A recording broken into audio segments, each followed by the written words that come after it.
नमस्कार मित्रांनो, लक्ष्मीच्या पावलांनी या मालिकेच्या येणाऱ्या काही एपिसोडमध्ये आपल्याला जबरदस्त असा ट्विस्ट बघायला मिळणार आहे.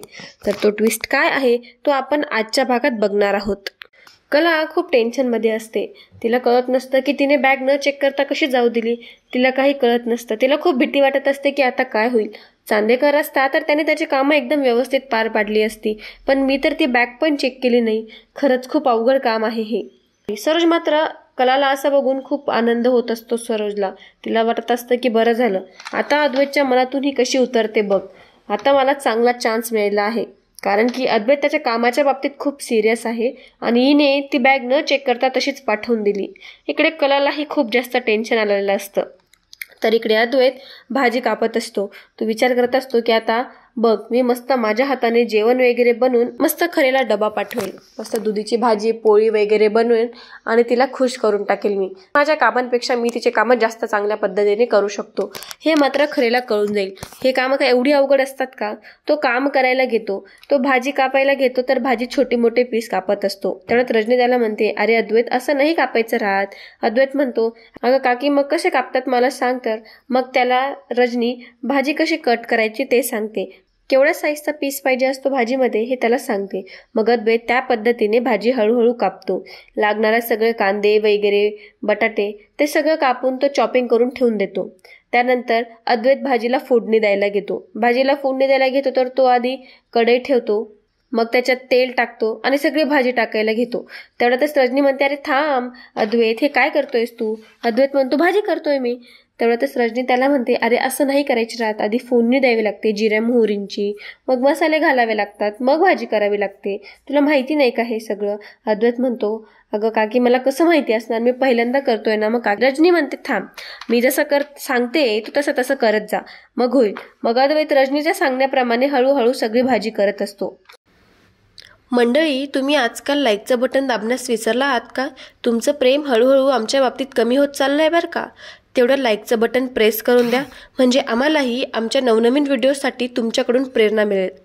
इकडे कला केबिनमध्ये येते आणि ती त्याचबद्दल विचार करत असते की जर त्या दागिन्यांमध्ये काही गडबड झालेली असेल तर. ते मात्र तिच्या लक्षात आलेलं असतं की त्या दागिन्यांमध्ये काहीतरी गडबड असेल असं. तिच्या डोक्यात तेच विचार येत असतात. तेवढ्यातच ती समोरून राहुलला जाताना बघते. जेव्हा ती समोरून राहुलला जाताना बघते तेव्हा कलाच्या मनात विचार येतो की जेव्हा तिला कॅन्डल लाईट डिनरचं डेकोरेशन करायचं असतं अद्वैतला तिच्यासाठी, तेव्हा तिथे नैना आलेली असते आणि नैनाने तिला जे काही सांगितलं असतं ते तिला आठवत असतं की हेच की आता राहुल वेळेवर घरी येत नाही. तो कुठे जातो, काय जातो, मला काहीच सांगून पण जात नाही. कधीच तो वेळेवर घरी नसतो. सारखे त्याचे फोन बिझी असतात.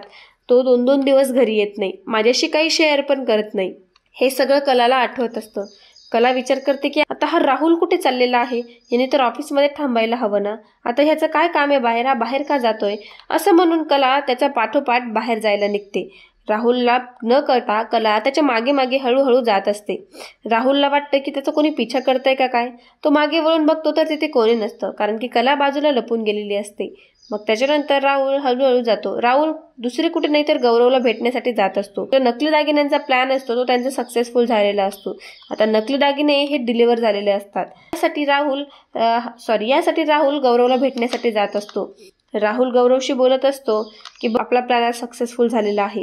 हे चांदेकर बघ कसे जमिनीवर येतील ते. आता काही खरं नाही, आपला प्लॅन सक्सेसफुल झाला. आता तेवढा एकच शब्द ऐकते की आपला प्लॅन सक्सेसफुल झाला आणि तिथून राहुल निघून जातो.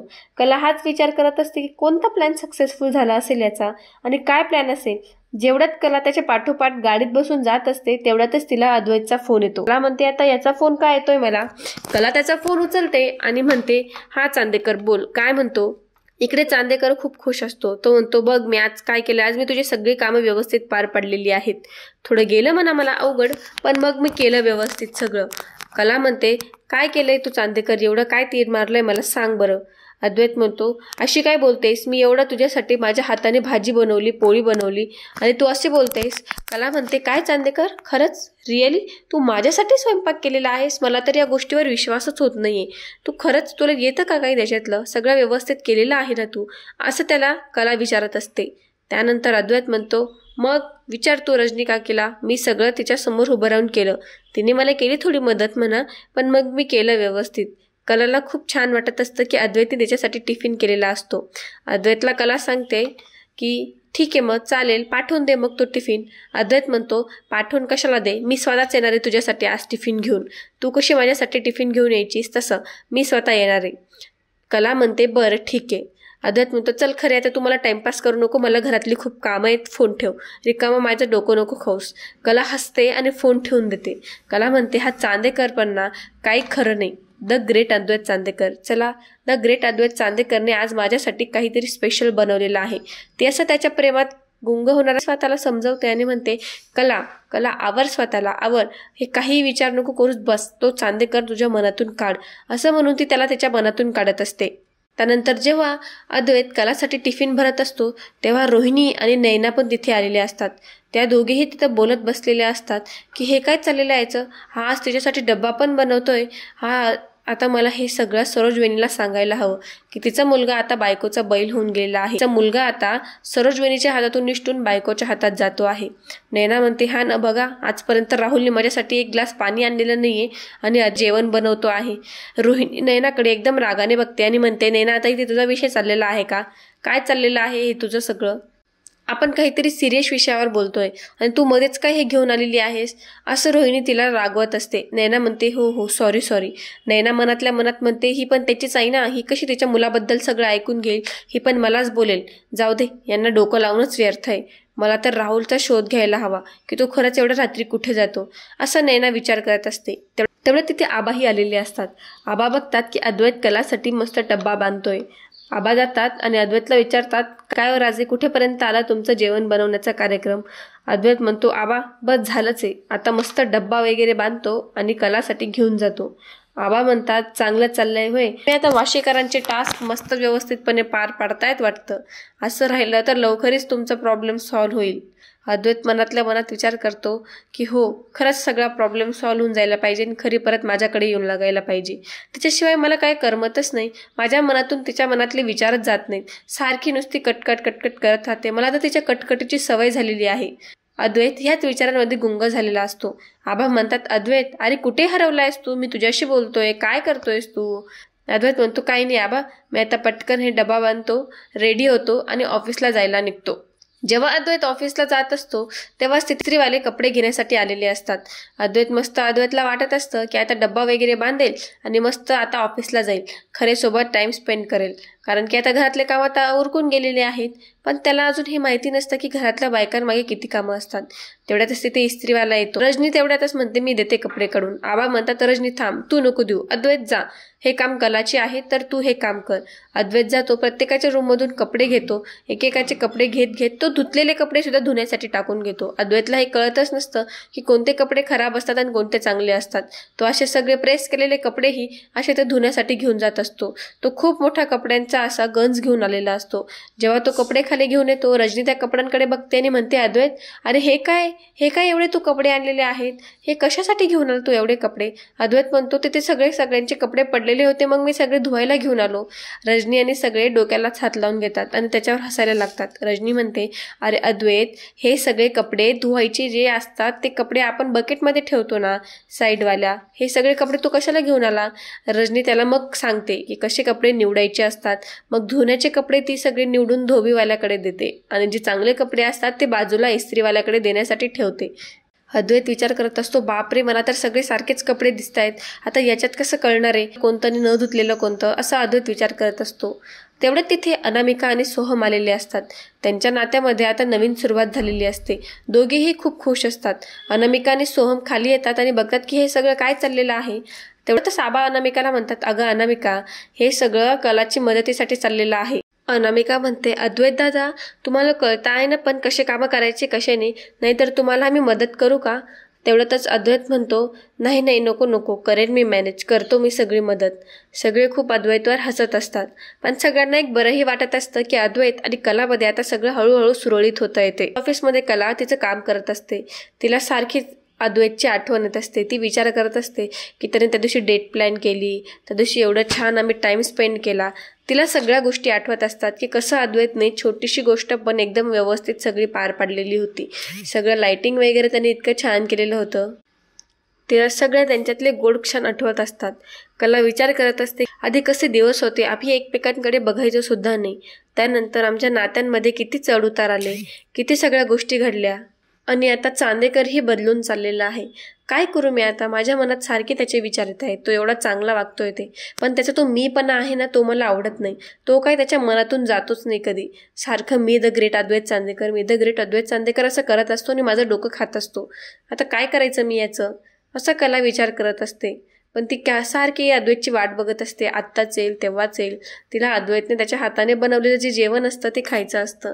पहिल्यांदा अद्वैतने तिच्यासाठी काहीतरी बनवलेलं असतं. त्याच्यासाठी कला खूप उत्सुक असते. ती तिच्या कामात असते. तेवढ्यातच तिच्या लक्षात येतं की ते दागिने व्यवस्थित डिलिव्हर झाले असतील की नाही. मी एकदा फोन करून बघते. मग ती त्या सारडांना, ज्यांच्याशी त्यांनी डील केलेली असते दागिन्यांची, त्यांना फोन करते. ते त्यांना विचारते की दागिने वगैरे व्यवस्थित डिलिव्हर झाले आहेत ना. कला त्यांना फोन करते. ती म्हणते, हॅलो सर. ते सारडा म्हणतात, हॅलो, बोला मॅडम, मिसेस चांदेकर, काय म्हणतात? कला म्हणते, सर, ते दागिने तुमच्यापर्यंत पोहोचले का? त्याच्यासाठी मी फोन केलेला होता. तेवढ्यातच मिस्टर सारडा म्हणतात, हो, दागिने घरी पोहोचले आहेत, पण मी जरा बाहेर आहे. मी आता घरी गेल्यानंतर सगळे दागिने वगैरे व्यवस्थित नीट चेक करतो आणि मग तुम्हाला कळवतो. मुलीच्या लग्नाची घाई गडबड असल्यामुळे मला ते दागिने बघायला वेळच नाही. मी एक काम करतो, आता मला रात्री घरी जायला उशीरच होईल. मी एक काम करतो, उद्याच बघतो दागिने आणि उद्याच तुम्हाला फोन करतो. कला म्हणते, काही हरकत नाही सर, चालेल. तुम्हाला तुमच्या मुलीच्या लग्नासाठी खूप खूप शुभेच्छा. असं म्हणून कला फोन ठेवून देते. कला म्हणते, चला, ते पोहोचले असतील दागिने तर व्यवस्थित. आता उद्याची वाट बघते मी, उद्या सगळं काय होईल ते. कलाला त्याच गोष्टीची भीती असते की काही चुकीचं नको होऊन जायला. तर दागिन्यांची बॅग तिने चेक केलेली नसते.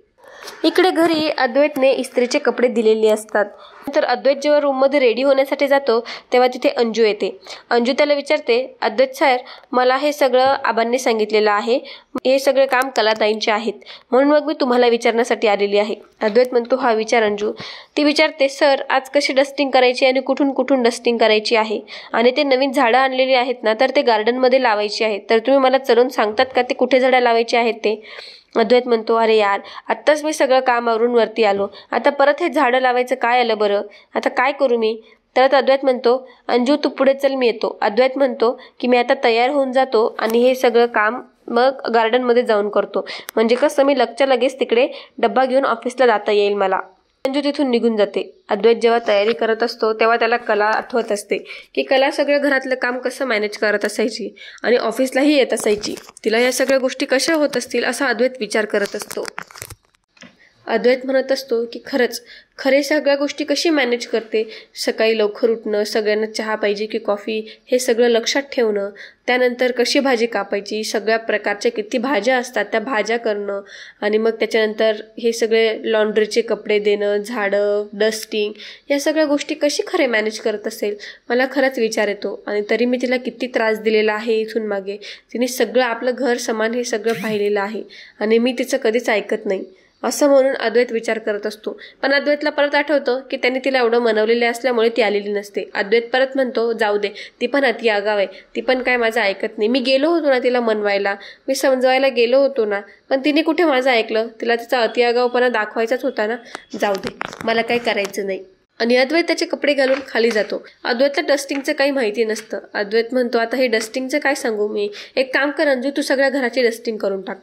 अंजू म्हणते, काय सगळ्या घराची? अद्वैत सर, रोज थोड्या पार्टमध्ये सगळी डस्टिंग करावी लागते, रोज सगळ्या घराची डस्टिंग नाही होत. अद्वैत म्हणतो, हो का? मग एक काम कर, तुला वाटेल तसं तू डस्टिंग करून टाक. एक काम कर, तू हॉलपासून सुरुवात कर, हॉलची डस्टिंग कर तू, असं अद्वैत अंजूला सांगतो. अंजू म्हणते, बरं अद्वैत सर, चालेल. बरं मग मी एक काम करते, मी डस्टिंग करायला घेते, तुम्ही ती गार्डनमध्ये झाडं लावून द्या. अद्वैत म्हणतो, काय झाडं? आणि मी आता कपडे बदललेत ना अंजू. तेवढ्यात संजू म्हणते, हो अद्वैत सर, मान्य आहे, पण मग मी त्या झाडांना त्या प्लास्टिकमधून काढून घेतलेलं आहे. आता जर ते झाडं लावले नाही तर ते झाडं वाळून जातील, त्यांना आजच लावावे लागेल. अद्वैत म्हणतो, बरं ठीक आहे, मी जातो. अद्वैत गार्डनमध्ये जातो आणि तिथे बघतो की किती सारे झाडं असतात. ते 15 ते 20 झाडं असतात. ते गुलाबाचे, वेगवेगळ्या फुलांचे असे तिथे झाडं असतात. अद्वैत त्या झाडांकडे बघूनच विचार करत असतो की मी आता काय करायचं ते. मग त्याच्यानंतर अद्वैत विचार करतो की आता मी ते झाडं लावले तर माझे कपडे परत खराब होतील, आता मी काय करू. तेवढ्यातच तिथे सोहम आलेला असतो. सोहम म्हणतो, काय रे दादा, काय एवढा विचार करतोयस? अद्वैत म्हणतो, सोहम, बरं झालास तू आलास, तुला काही काम आहे का? सोहम म्हणतो, नाही रे दादा, बोल ना, काय म्हणतो? फ्रीच आहे मी. अद्वैत म्हणतो, ऐक ना, एवढे तू झाडं लावून देशील का प्लीज? तेवढ्यातच तिथे अनामिका येते. अनामिका म्हणते, झाडं वाव, मला खूप आवडतात झाडं. एक काम कर दादा, तुम्ही जा, आम्ही झाडं लावून देऊ. अद्वैत म्हणतो थँक्यू सो मच, आणि अद्वैत तिथून निघून जातो. तेवढ्याच इकडे सोहम आणि अनामिकाला टाइम स्पेंड करायला वेळ मिळतो. सोहम म्हणतो, अनामिका मला पण एवढा एक्सपिरियन्स नाही ग कसे झाडं लावायचे ते. अनामिका म्हणते, अरे सोहम तू काय काळजी करतोस, मी आहे ना, मी सांगते, चल तुला कसे झाडं लावायचे ते. तेवढ्यातच अनामिका तिचा पदर खोचते आणि खाली बसते. तिथे झाडं वगैरे व्यवस्थित घेते.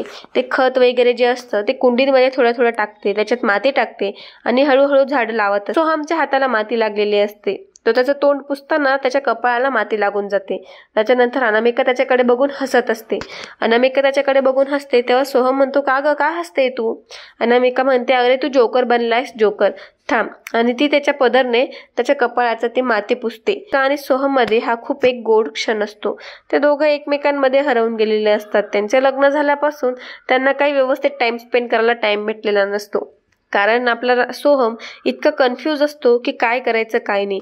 काजलच्या बाबतीत त्याच्या मनात खूप मोठं कन्फ्युजन असतं, पण तो आता अनामिकाच्या प्रेमामुळे तो आता हे सगळं विसरून जात असतो. हळूहळू सोहम अनामिकाकडेच बघत असतो आणि तो अनामिकाच्या प्रेमात पडत असतो. त्याच्या कपाळावरचं पुसलं गेल्यानंतर अनामिका सगळे झाड लावत असते. खूप सुंदर अशी झाडं असतात.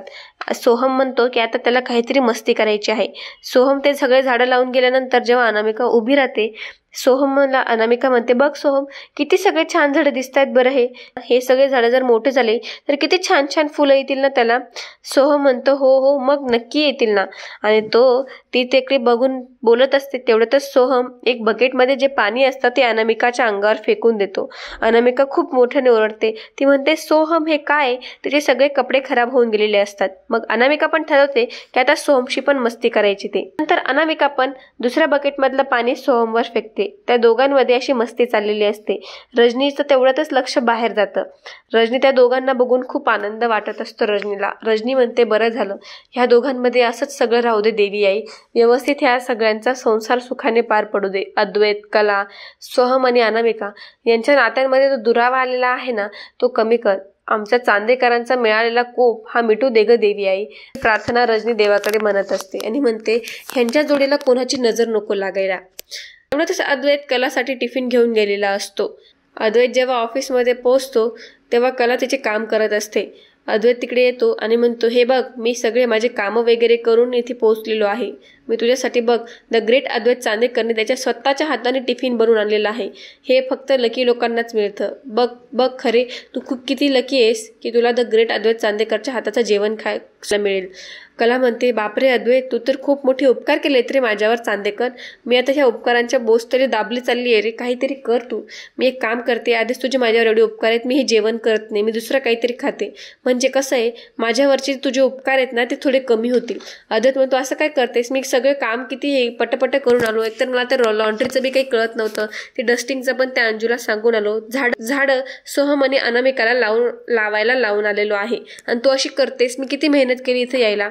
कला म्हणते, हे बघ, तुझ्या तोंडानेच तू कबुली दिली आहे की सगळे कामं तू लोकांना सांगून आलेलं आहे. हे सगळे कामं स्वतः करायची असतात चांदेकर. तू काय केलं? फक्त भाजी केली. आणि मला पण माहिती की तू फक्त भाजी कापून दिली असेल. रजनी काकीनेच तुला सांगितलं असेल की कशी भाजी टाकायची ते. तेवढ्यातच तू त्याशी भाजी केली असेल आणि पोळ्या पण मला वाटतं की त्यांनीच केलेली असेल. अरे तो हा ठीक आहे ना, पण मी केली ना तुझ्यासाठी मदत, केली ना तुझ्यासाठी, ट्राय केला ना, तुला त्याचं काही नाहीये. आता मी हे कामं कधी केली आहेत का आधी? तर मला थोडं अवघड जाणारच आहे ना. मग कला म्हणते, म्हणून मग मी तुला तेव्हा सांगत होती की माझ्या कामांना तू कमी नको लेखूस. बाईची कामं हे कमी नसतात, खूप जास्त कामं असतात. ते छोटी कामं असतात पण त्याच्यात किती मेहनत असते हे फक्त बायांनाच माहिती असतं. त्याच्यामुळे अद्वैत तू काही बोलूच नको. चांदेकर म्हणतो, ठीक आहे चालेल, तू आता हे जेवण कर आणि मला सांग कसं बनलंय ते. अद्वैतला खूप उत्सुकता असते की केव्हा ती कला त्याच्या हाताने बनवलेला टिफिन उघडेल आणि जेवण करेल. कला त्याचा टिफिन उघडते आणि जेवायला बसते. कला जेवण करते आणि अद्वैतकडेच बघत असते. जेव्हा कला पहिला घास तोंडात टाकते, स्वयंपाक खरंच छान झालेला असतो. अद्वैतकडे बघते आणि म्हणते, चांदेकर, अरे वा, तू जेवढं तोंड चालवतोस तेवढा तुझा हातही चांगला चालतो रे. खरंच खूप छान जेवण बनलेलं आहे. अद्वैत एकदम स्वतःला प्राऊड फील करतो. तो एकदम हवेत उडायला लागून जातो, कारण की जेवण एवढं छान बनलेलं असतं असं त्याला वाटत असतं. त्याने रजनीच्या मदतीने खरंच छान जेवण बनवलेलं असतं. कला मनसोक्त जेवत असते. अद्वैतही तिच्यासोबत जेवण करत असतो. कला मनातल्या मनात म्हणत असते, हा चांदेकर तसा चांगला आहे खूप, पण कधी कधी ना अति आगाऊपणा करतो ना, म्हणून मला आवडत नाही. आता माझ्यासाठी एवढा प्रेमाने जेवण बनवून आणलं. जो द ग्रेट अद्वैत चांदेकर कधी स्वतःच्या हाताने पाण्याचा ग्लास भरून घ्यायचा नाही, तो आज माझ्यासाठी जेवण बनवून आणतोय. खरंच किती चांगला आहे तो. तेवढ्यातच कला म्हणते, बस बस कला, आवर स्वतःला, आवर. अजिबात त्याचा विचार करू नको, आवर आणि गपचूप जेवण कर. हे 6 महिने पूर्ण करायचे आहेत आणि तुला आपल्या आपल्या घरी वापस जायचं आहे, असा ती विचार करते. ते जेवता जेवता थांबून गेलेली असते. अद्वैत म्हणतो, अगं खरे काय झालं? अगं जेव ना तू, का बरं थांबलीस? कला म्हणते, काही नाही जेवते मी. तेवढ्यातच कला त्याला सांगते, अरे अद्वैत, एक प्रॉब्लेम झालेला आहे. अद्वैत म्हणतो, काय झालं? अरे ते जी दागिन्यांची बॅग होती ना, ती माझ्याकडनं सरोज मॅडमशी बोलता बोलता न चेक करताच तशीच पाठवली गेली. अद्वैत म्हणतो, अगं मी चेक करूनच ठेवलेली होती, काही नाही एवढं त्याच्यात. कला म्हणते, अरे नाही रे चांदेकर, तसं नाही, पण मग मला असं वाटते की मी एकदा खात्री करून घ्यायला हवी होती. ते दागिन्यांचे हिरे चेक करायला हवे होते. अद्वैत म्हणतो, आपण जे दागिने तेव्हा जे बनवत होतो तेव्हा तर आपण दागिन्यांचे हिरे चेक केले होते ना, मग नंतर पुन्हा चेक करायची काय गरज आहे? काही नाही होणार, तू काही काळजी करू नको, तू जेवण कर. आणि काही झालं असतं तर मिस्टर सार्डनचा आपल्याला फोन आलाच असता ना. कला म्हणते, हो अरे मी त्यांना फोन केला होता, पण त्यांनी अजून दागिने बघितलेलेच नाहीयेत. अद्वैत म्हणतो, बघितले नाही म्हणजे पोहोचले नाहीत का दागिने तिथे? कला म्हणते, अरे तसं नाही, पोहोचलेत दागिने, पण मग ते मिस्टर सारडा घराबाहेर आहेत. आता ते उद्या सकाळी कळवणार आहेत की दागिने कसे आहेत, त्यांना आवडले की काय. त्याच्यासाठी मी वाट बघते. अद्वैत म्हणतो, काही काळजी करू नको, आपण केले आहेत ना इथून मागे डील्स, तू नको काळजी करू, सगळं व्यवस्थित होईल. कला म्हणते, हो देवी आई, सगळं व्यवस्थित होऊ दे. अद्वैत म्हणतो, तू एवढी का टेन्शन घेतेय पण ह्या वेळेस? कला म्हणते, काय माहिती रे चांदेकर, मला असं मनातून असं भीती वाटते काहीतरी चुकीचं होणार आहे असं. अद्वैत म्हणतो, तुम्हा बायकांना ना काही ना काही वाटत असतं आणि तुम्ही मनात काही पण विचार घेतात आणि काही पण करत असतात. जाऊ दे, चल. द ग्रेट अद्वैत चांदेकरने एवढं जेवण बनवलं ना छान, तू ते खा आणि तुझं टेन्शन फ्री होऊन जा. कला म्हणते, हो द ग्रेट अद्वैत चांदेकर साहेब, जेवते मी आणि सगळं टेन्शन फ्री होऊन जाते. असंच तुम्हाला रोज सकाळ संध्याकाळ एक डबा देत जा, म्हणजे माझं टेन्शनच मिटून जाईल. तेवढ्यात अद्वैत म्हणतो, नाही अजिबात नाही, माझं ऑफिसच बरं आहे. जेव्हा अद्वैत असं म्हणतो तेव्हा कला त्याच्यावर खूप हसायला लागते. कला म्हणते, झाली ना, फिटली ना हौस तुझी? मित्रांनो, हा आपला पार्ट 1 होता. जर तुम्हाला पार्ट 2 हवा असेल तर प्लीज कमेंट बॉक्समध्ये पार्ट 2 अशी कमेंट करा. आम्ही लवकरात लवकर पार्ट 2 तुमच्यापर्यंत पोहोचवण्याचा प्रयत्न करू. धन्यवाद.